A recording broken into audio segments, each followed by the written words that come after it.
The Israeli Defense Forces now thoroughly investigating the violent clashes seen over the weekend along the Israel-Gaza border. Clashes which allowed an Israeli soldier to be shot in the head at point-blank range. And the findings so far, as expected, not very encouraging. בוקר טוב לכולם. ראשית אני רוצה לשלוח איחולי החלמה מהירה ותפילה לרפואתו של לוחם מג"ב, סמל ראשון בראל, חדריה שמואלי. אנחנו נבוא חשבון עם מי שפוגע בלוחמים שלנו ובאזרחי ישראל. Strong words from Prime Minister Naftali Bennett at the start of the weekly cabinet meeting on Sunday. But initial IDF investigations are placing Shmueli's shooting at the IDF's feet. The military probe into the massive Palestinian riots along the northern Gaza border last Saturday, stating that Israeli troops were severely underprepared and blinded at times to the danger. And the IDF already suggesting a few explanations. First, soldiers were reportedly surprised by the size of the crowds, having expected fewer people. Then when the huge crowds began to rush the border, the IDF refrained from immediately opening fire for fear of hitting civilians nearby. And finally, once the crowds got close enough, strong defenses became liabilities, i.e. the small sniper hole transformed from a good defense into a funnel for enemy fire, which soldiers could not see coming. Soldiers like 21-year-old Staff Sergeant Barel Hadaria Shmueli, who was left in critical condition with a bullet wound to the head. In any case, Bennett vowing that Hamas will pay a heavy price, though proper retaliation, as Bennett defines it, may take time, as negotiations with Hamas are ongoing. Instead, then, other pressures are mounting. Egypt, for one, announcing the full closure of the Rafah border crossing with Gaza, starting Monday and lasting until further notice. Hamas, for its part, however, alleging that the shooting was a, quote, independent, unplanned action by a single individual who decided to respond to the sniper, end quote. Likewise, the IDF confirming that Hamas's supposed restraining forces were present on the border. But analysts expect that this narrative is purely for relieving some of the pressures placed on Hamas by Egypt. In fact, some Hebrew media, citing unspecified sources, saying that the gunman was himself a member of the Hamas restraining force. And Arab media monitor Abu Ali Express reporting that armed factions in the Strip are already planning to renew clashes along the southern Gaza border near Khan Yunis Wednesday afternoon. Joining me with more on the ongoing conflict between Israel and Hamas and Gaza, ILTV reporter Asaf Nissan. Asaf, thanks so much for being with us. Now, starting with the southern border, Egypt has indefinitely closed the Rafah border crossing into Gaza in both directions. But Israel is still allowing an essentially free flow of goods through the Kerem Shalom crossing. So what effect does Egypt's closure really have, and why not coordinate the closures more closely with Egypt? First of all, Aaron, good afternoon. Always good to be here. Starting with the fact that Egypt itself is has much more strength to decide on its own policy. That's why we're seeing the Egyptian closures happening by themselves. By Israeli standards, we're pretty much affected by everyone else in the world, including the UN, Egypt itself, the Middle East, Gaza, Hamas. Everyone itself has been much more pressurizing on Israel than the Egyptians. The Egyptians themselves, of course, had a few power changes, few regime changes ever since Hosni Mubarak, all the way to President Abdel Fattah al-Sisi. But those two are still supporting the same policy of supporting Israel by stopping Hamas, by stopping their supply, by stopping their strength. The fact that Hamas is trying through the Rafah crossing to arm itself, but the Egyptians are pretty much stopping it, we're seeing that it's a much more prominent display of power compared to Israel, of course. All right, now in addition to the ongoing negotiation between Israel and Hamas, another supposed reason has been raised by alleged Hamas sources for why Israel is avoiding another heavy conflict or retaliation, especially after the shooting over the weekend. And that is that the Islamist Ram party under Mansour Abbas may pull out of and topple the Bennett-Lapid government if the government wants to start another war. The sources from Hamas are saying that both Hamas and Ram have connections to Qatar and therefore share aligned interests. But this has been a common fear for years, that an Arab party would stymie national defense interests in Israel. So how do you respond to these allegations? Do you think that there's any truth to it, or is this just more of the rumor mill? And what is Ram's connection to Qatar? So first of all, there's there's a justified fear, obviously, due to the fact that we are talking about an Arab party in the coalition, that there was a stymie that would stymie any progress by the Israeli government. This is something that was foreseen pretty much by the Netanyahu government and all the right-wing governments that didn't want any Arab MKs or Arab parties in the coalition, exactly for that reason. Now, again, saying 100% that will stymie it, you cannot promise anything because at the end of the day, Ram does want to take care of its own people. Now, despite it all, they wouldn't want to break the government on the security issue of their own citizens. So it is a question whether or not Ram will exactly stop if Israel go again to the south against Hamas and the PIJ, of course. The other connection, of course, is the second command, Mazen Ganaim, number 2 in Ram list. And he is actually connected to Qatar itself, specifically to former leader and a runaway terrorist Azim Shah, who's currently sitting in Qatar. Their joint progress and joint process together has been long, and of course, this has been a fear of the Israeli government to the fact that we're talking about someone who's pro-Hamas, pro-Palestinian conflict. But we are still seeing, at the end of the day, Mansour Abbas is leading the party, so it is yet to be known how it will affect exactly. Again, the connection is pretty clear due to the fact that we have number 2 on the Ram list is in good terms in Qatar. But then again, we're not sure 100% whether or not this connection is as powerful and as prominent as it would be seen. Wouldn't such connections, as you said, the Ram party number 2 to Qatar, wouldn't such connections have been investigated and vetted fairly extensively before Ram's entrance into the cabinet, or is that not something that the Knesset really does? I'm not sure the Knesset really does that, Aaron, but I could say to the fact that there's been known ever since Ram has gone up and risen to its prominent position. We all know that there's a lot of pressure and a lot of nervousness even before the coalition was formed with an Arab party. And Mazen Ganaim's connection was well established and well known. So this is hardly a surprise. I wouldn't think Knesset would go too far as to examine it and investigate the entire issue, because at the end of the day, he's not fighting against Israel on that part. He's going to Qatar, and Qatar currently is the one who's also paying the money to Gaza, not necessarily for terror, but we see it's going to the citizens. So I wouldn't call it exactly investigation reason for it. The connection to Qatar is, well, it's another connection. You still can show it as a prominent display of support for terror. All right, Asaf Nissan, thank you so much. Thank you so much.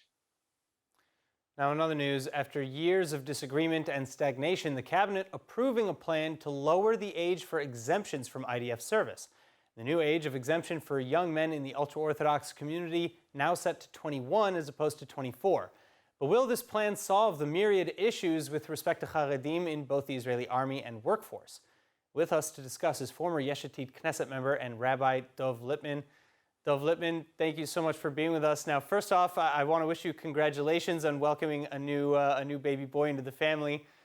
But putting that aside, I know you support these changes to the military in theory. But functionally speaking, what does reducing the age of exemptions do? First of all, thank you so much for the congratulations as my wife and I become grandparents for the first time of a young man who hopefully will study Torah and serve in the IDF. The reducing of the age, basically the concept is, until now, those in the ultra-Orthodox community have been, I'm going to use a very harsh word, many have been trapped in a system. Those who are no longer studying Torah day and night as their only pursuit, but they're not going to go to the army, they don't have the option of going to work because Israel gives them an exemption from serving in the army because they're studying Torah, which means that they can't go to work until an age further on into their 20s. And that creates a scenario where they're already married, they have children, and they're not able to support their families because they can't go to work. What the government did in approving this measure is saying at the age of 21 already, if you received an exemption from serving in the army, but you no longer want to stay in yeshiva, you can go out and find a job. You can get training and go to work. And that's something I certainly work very hard on in this organization called Avodot L'Charedim, to help young men get training and get jobs and support their families. So they're no longer trapped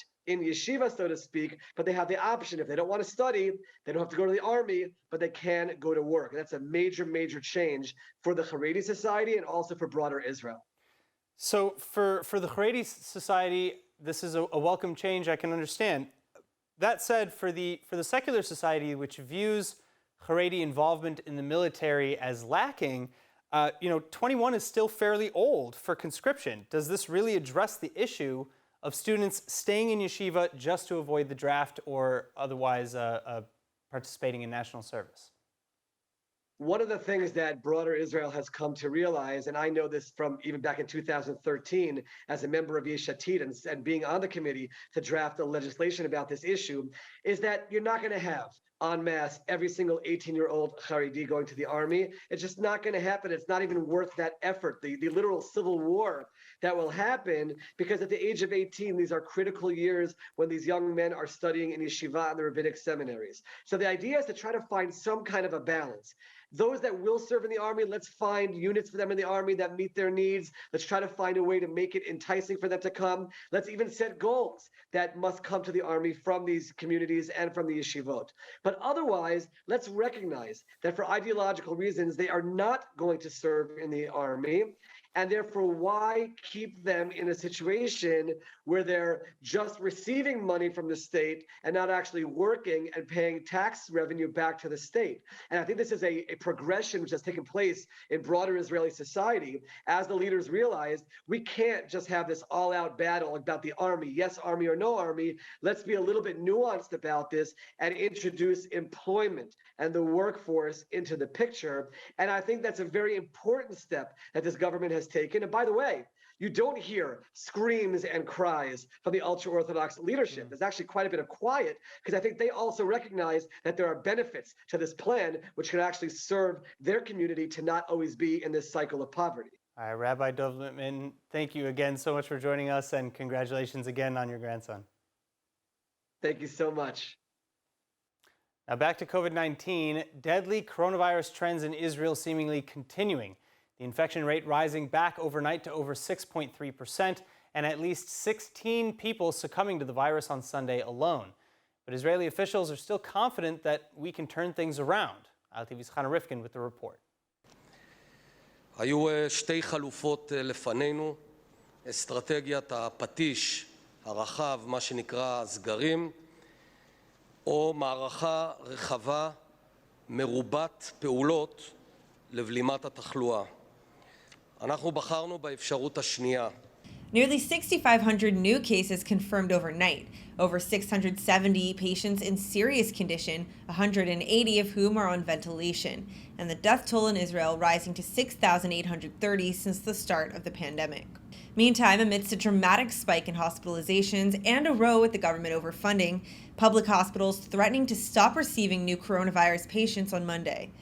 But despite the rising numbers and hospital overcrowding, Prime Minister Bennett and the COVID cabinet moving forwards with plans to keep the coming holiday season open. בידינו לנצח את הגל הזה.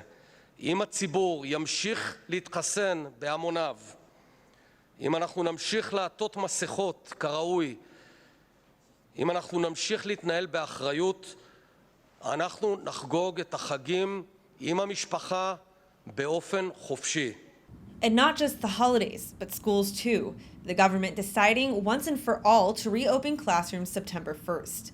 The idea being to employ a widespread testing campaign, including parents and pupils, to facilitate a return to in-person learning. And this in defiance of experts' warnings that holiday services and schools will contribute to surging infections in September. The reason being that vaccinations, and more specifically booster shots, can save the day, as long as the public starts taking vaccinations and other restrictions more seriously.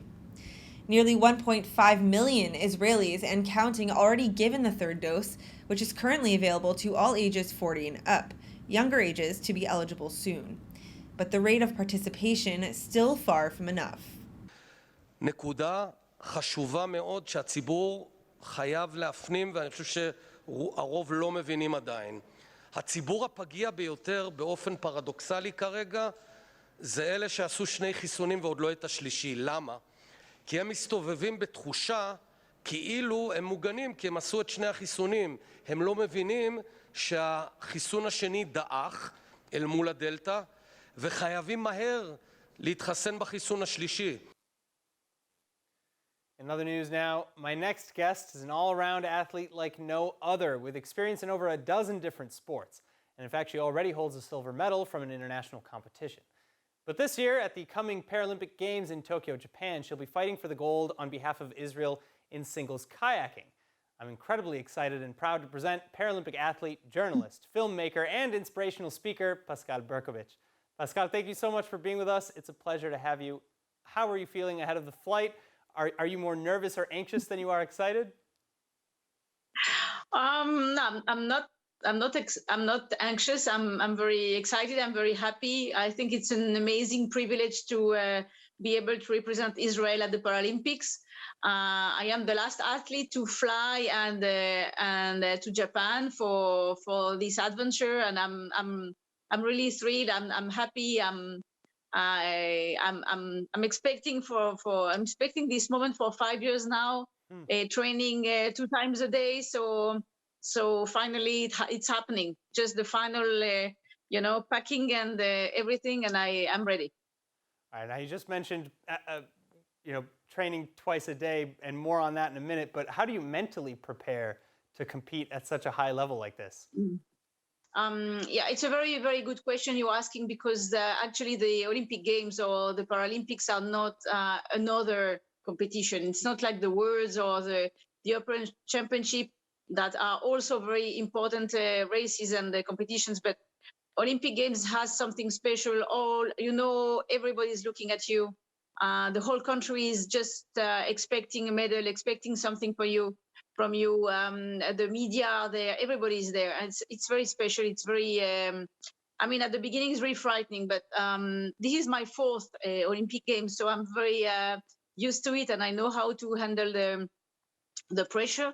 I do it by being very, very precise in my preparation. I know exactly what I put in my bag. I know exactly how I'm going to what is my schedule there in Tokyo. I already know exactly what I'm going to do.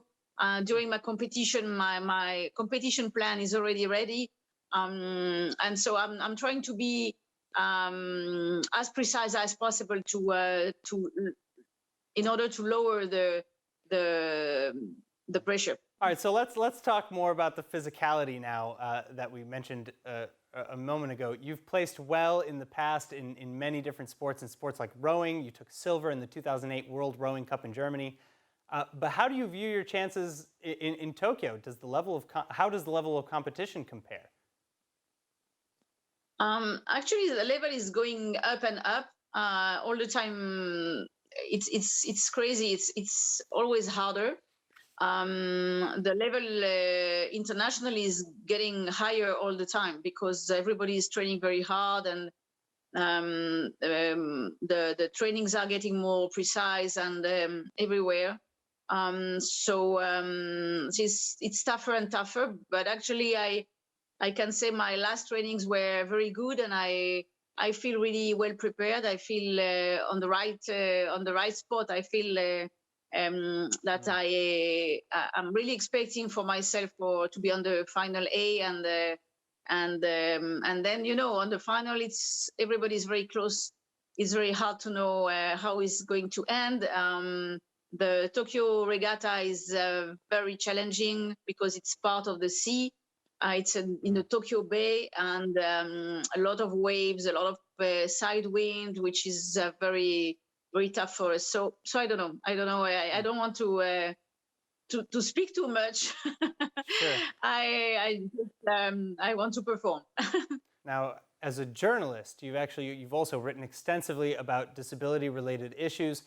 You've also been in, as you mentioned earlier, 4 Paralympic Games and other similar competitions. Where is there the biggest room for improvement at the Paralympics?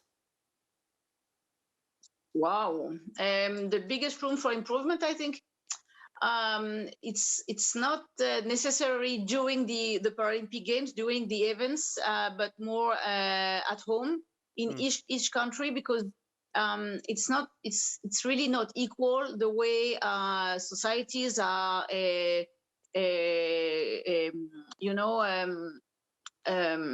looking at people with a disability. We are physically challenged, and for some societies, it's very hard to know how to help and what to do. So I think I would like to see an international movement stronger to help all the countries to deal equally with that. And actually, I know the Paralympics are really a good way to talk about physically challenged people and how it could be really a benediction to be together and help each other and understand that we have a big role to play in our societies at home. Me in Israel and everybody in her or his own country. I think we are role models as high-end athletes, and we can change this world for a better one. And this is what a lot of the athletes, this is what we are seeking for, being together and moving forward and helping not only Paralympic athletes, but all people that have are physically or intellectually challenged, and because we are all together, we are all the same at the end of the day, and we have more in common than our differences. So when we meet at the Paralympics, we feel it very strongly. You have people from Afghanistan, from the States, from many countries, from Africa, Asia. We are, and it's obvious that we have to help each other to build a world that is more equal and more accepting. All right, Pascale Bercovitch, thank you so much for taking the time and speaking with us today. It's been an absolute pleasure. Thank you very much. Now I'm going to take my plane for Tokyo.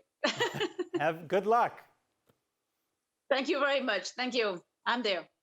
Thank you very much. Welcome.